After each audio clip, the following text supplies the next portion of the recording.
প্ৰথমতে আপোনালোকৰ চেনেলৰ দ্বাৰা মই টংলা সমষ্টিবাসী ভোটাৰ ৰাইজ আৰু অসমৰ ৰাইজলৈ মোৰ UPPL দলৰ ওদালগুৰি 48 নং টংলা বিধানসভা সমষ্টিৰ UPPL দলৰ প্ৰাৰ্থী হিচাপে মই সকলোলৈ আন্তৰিক অভিনন্দন আৰু ধন্যবাদ জ্ঞাপন কৰিছোঁ। বিটিআৰ প্ৰমুখ প্ৰমোদ বড়ো ডাঙৰীয়াই মোক ছাত্ৰ জীৱনৰ পৰা আনি ৰাজনৈতিক জীৱনলৈ লৈ আহিলে আৰু UPPL দলৰ এগৰাকী সৈনিক হোৱাৰ বাবে মোক সুযোগ আৰু সুবিধা দিয়াৰ বাবে UPPL দলৰ প্ৰমুখ প্ৰমোদ বড়ো ডাঙৰীয়া আৰু কেন্দ্ৰীয় সমিতি, জিলা সমিতি, ব্লক সমিতি, প্ৰাইমাৰী সমিতি আৰু UPPLৰ নিষ্ঠাৱান কৰ্মীসকললৈ মই আন্তৰিক ধন্যবাদ জ্ঞাপন কৰিছোঁ। মই আশা ৰাখিছোঁ টংলা সমষ্টিটি এটা নৱগঠিত সমষ্টি আৰু মই খুব সৌভাগ্যৱান। ময়ো এগৰাকী নতুনকৈ ৰাজনৈতিক পথাৰখনত ভৰি দিয়া এগৰাকী ব্যক্তি। নতুনৰ লগত সংলগ্ন হৈ পেলাই আমি নিশ্চয় ভাল কাম কৰিব পাৰিম।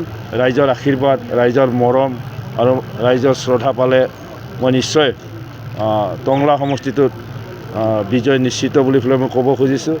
আৰু এই সময়ত এই শুভ ক্ষণত মই এটাই আমাৰ সমষ্টিবাসী ভোটাৰ ৰাইজলৈ মই বাৰ্তা দিব বিচাৰিছোঁ যে আপোনালোকে মৰম কৰক, আপোনালোকে আদৰি লওক। মই আপোনালোকক 7x24 আৱাৰ্ছ আপোনালোকৰ লগত থাকিম বুলি পেলাই মই কথা দিব বিচাৰিছোঁ। টংলা সমষ্টিৰ আন্তঃগাঁথনি খুব বেয়া। বিগত সময়ছোৱাত বিভিন্ন ৰাজনৈতিক দলৰ জনপ্ৰতিনিধিয়ে তাত টংলা সমষ্টিবাসী ৰাইজক বা টংলা সমষ্টিৰ আগৰ কলাইগাঁও আৰু পানেৰী সমষ্টিৰ ৰাইজক প্ৰতিনিধিত্ব কৰিছিল। কিন্তু দুৰ্ভাগ্যবশতঃ টংলা সমষ্টি হোৱাৰ আগতেই পানেৰী আৰু কলাইগাঁও তেনেধৰণে পৰি থাকিল। আমি নতুন মানুহ, নতুন চিন্তাৰে সমষ্টিটোক আগুৱাই লৈ যোৱাৰ পূৰ্ণ প্ৰতিশ্ৰুতি প্ৰদান কৰি মই ৰাইজৰ ওচৰত সদায় থকাৰ প্ৰতিশ্ৰুতি প্ৰদান কৰিলোঁ। ধন্যবাদ।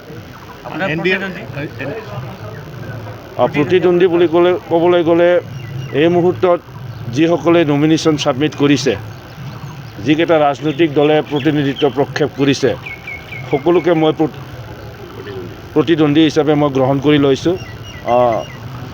টংলা সমষ্টিত UPPL দলৰ দৰে কোনো ৰাজনৈতিক দলে ৰাজনৈতিক বঁটা বোৱাব পৰা নাই। গতিকে এই মুহূৰ্তত আমি কাকো প্ৰতিদ্বন্দ্বী হিচাপে ল'ব বিচৰা নাই। পৰৱৰ্তী পৰ্যায়ত যেতিয়া সকলো ৰাজনৈতিক দলে ৰাজনৈতিক বঁটা তাত বোৱাব পাৰিব, তেতিয়া আমি অনুমান কৰিব পাৰিম যে আমাৰ প্ৰতিদ্বন্দ্বী কোন হ'ব। এই মুহূৰ্তত মই কাকো প্ৰতিদ্বন্দ্বী হিচাপে জ্ঞান কৰিব বিচৰা নাই। সকলোৱে আমি একেলগে নমিনেশ্যন ছাবমিট কৰিলোঁ, কোনোবাই এদিন আগত, কোনোবাই দুদিন পিছত। আমি সকলোলৈ শুভেচ্ছা নিশ্চয় আমি জ্ঞাপন কৰিব লাগিব।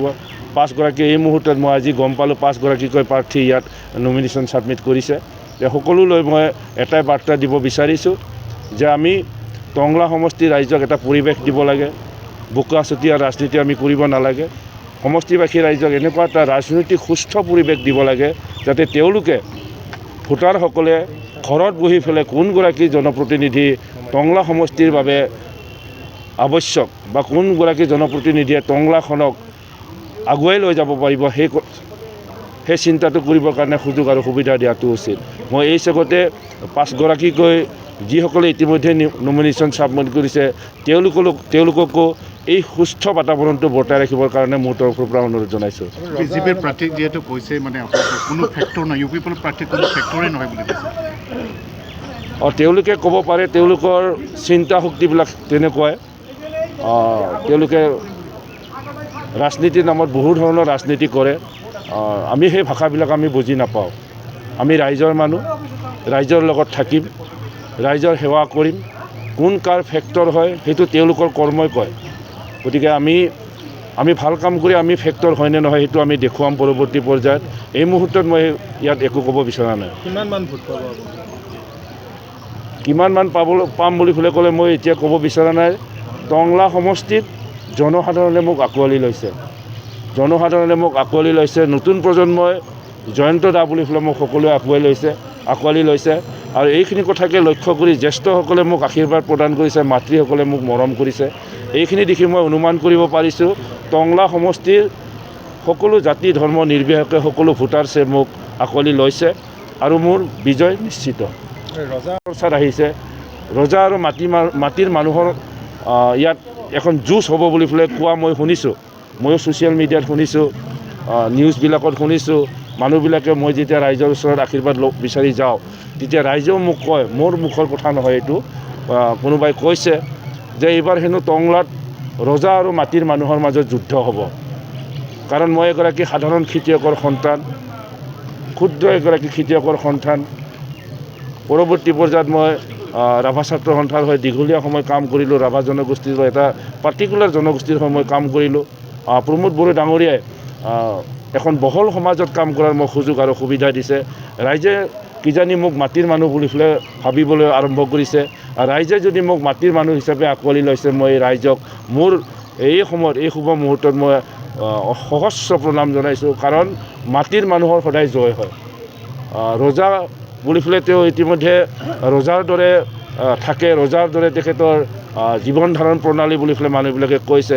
মই ব্যক্তিগতভাৱে তেওঁৰ জীৱন ধাৰণৰ প্ৰণালীটো মই নাজানো। মই তেখেতৰ ব্যক্তিগত জীৱন মই এতিয়াও মই অধ্যয়ন কৰা নাই বা জানিবলৈ মই সুযোগ আৰু সুবিধা পোৱা নাই। এইটো মানুহৰ কথা, জনসাধাৰণৰ কথা, জনসাধাৰণে যিটো কথা কয় সেইটো সঁচা কথা হয়।